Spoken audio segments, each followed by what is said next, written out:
circus. And it was almost like for fun. It was almost like they were doing it to pat themselves on the back. But at what point are you proud of yourself for disrupting the American process on the country that you're supposed to protect and love and be a part of and share power with?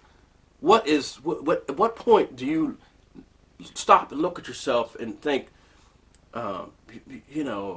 this is just wrong? And it's not everybody. It's never everybody. But half the country supported Donald Trump, and half the country still supports him and his lies and his foolishness that from day one since he decided to run, quite frankly, has just been dangerous to incite riots and violence. He has called for that against American citizens. And y'all laughed and smiled and felt good about it because I believe it harkened some of you back to the days when it was okay to hang black folks and burn them and spit on them and beat them and turn dogs on us. And some of you relish that. Some of you feel better about yourselves when you were able to put your knee on someone else's neck, especially when they look like me. And then you wonder why people are still angry. And make no mistake, we are angry. I've been angry. I'm not an angry black man just because I ain't got nothing better to do. I'm an angry black man because a wrong has never been righted in this country. And those are the scars that I bear on my back from my father and grandmother and the rest of my ancestors who literally built this country. And it was funny because I was saying last night to my significant other, we were talking about if this was a crowd of black folks storming the Capitol building, they would have all been shot down. That's what I said. And her response was, without even thinking about it, well, they couldn't storm the Capitol building because they were too busy building it as enslaved Americans. And I just stopped right there and I just said, man, that was just heavy. This whole thing is heavy.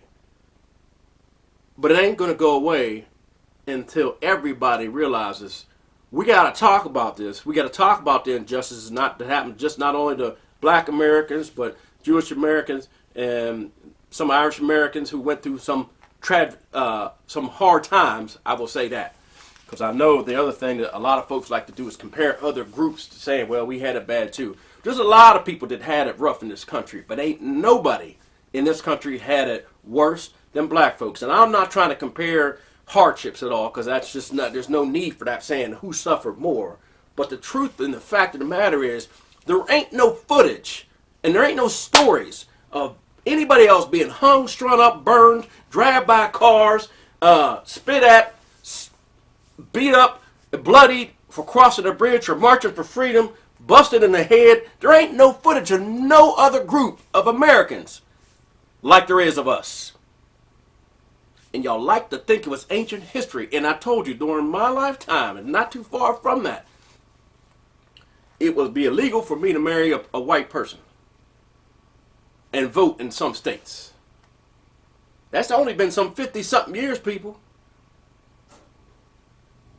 And it was wrong from the beginning. And don't even start me on that, well, your own people sold you into slavery. That's a whole different discussion. That's a whole different discussion. And I will say to you, doesn't matter when it happened, slavery has always been wrong to imprison other folks, period. Other human beings into bondage. That ain't never been a good idea. But America kept on doing it. And once people were here, our African ancestors were treated like property, like cattle.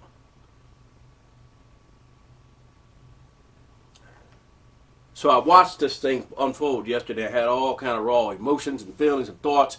And I'm feeling comfortable about my life, not because of what I have, but because what I've learned and what I've been feeling about the people I love and care about and my experiences that have got me to the same place. But it's ironic because every time I feel comfortable enough to be a part of this American experiment, this democracy, something comes along and reminds me, oh, well, you know what? There are people who really don't want you to be your best in this country. And I know they're always going to be there.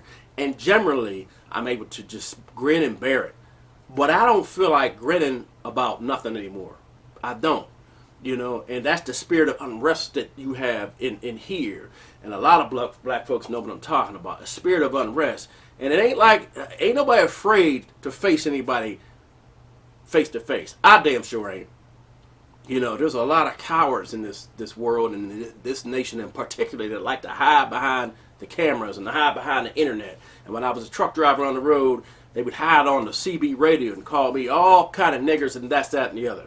But that same person would be at the truck stop holding the door for me, talking about, how you doing, sir, as I walked through the door, because they knew that one-on-one, they didn't have nothing to say to me, looking me in the eye, looking in the eye of a man who was ready to deal with you. And always will be. So, the thing about violence is, it's never a good thing, but sometimes you got to fight. Because a bully in life will keep on bullying you until something or someone makes them stop and makes them respect you. And America ain't never respected black folks in this country. And then we got a black woman who is the first woman in the vice president seat coming up. And y'all hated when Barack Obama was in office.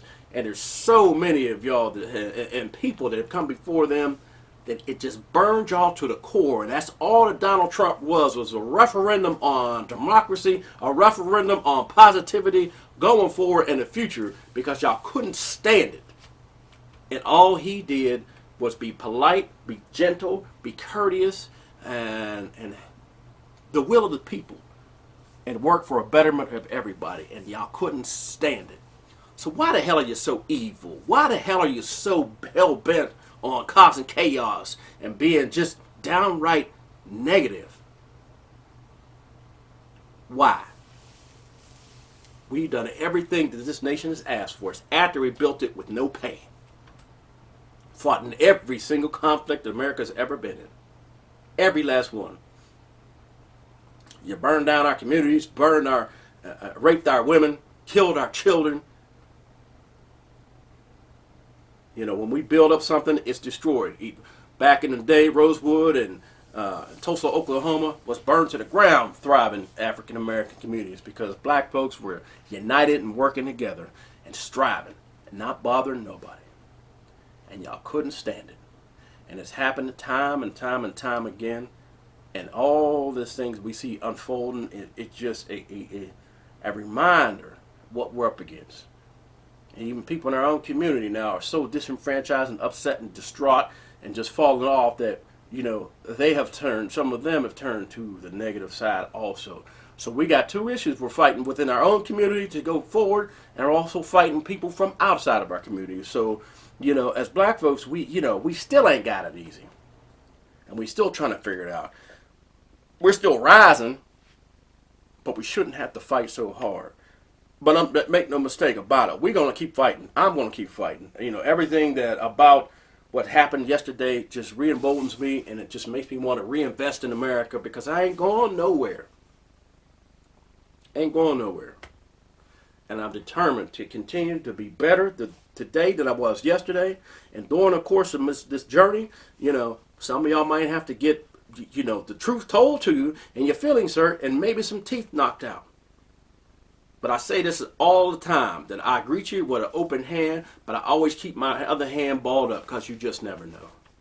And it's exactly what y'all do. It's exactly what y'all do all the time. If you don't like it, you try to shout somebody down, you try to talk over them, and you try to shut them out, or beat them up, or beat them down. That's what I saw yesterday. But I'm going to work real hard on getting back on my grind and being creative and putting good into the universe. Man, I was so conflicted yesterday. And even now, I'm sitting here thinking, I got to be better than I was yesterday. And I'm going to do that. But right now, I'm just here to let y'all know that we're going to have our day in court. Literally.